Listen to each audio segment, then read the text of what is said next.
Did Bheki Cele just end Senzo Mchunu's political career as he appeared in front of the Parliament's ad hoc committee?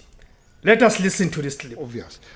For the final resolution was that the PKTT could not dissolve and that it must continue.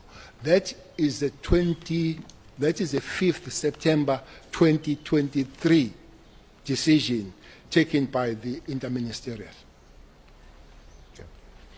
So, what is your response to Minister Mchunu saying that the PKTT was disestablished?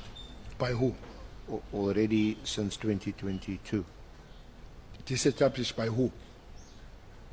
Well, it's not quite clear what he's saying, who said so. I think we have asked him, I think honourable members of the committee asked him,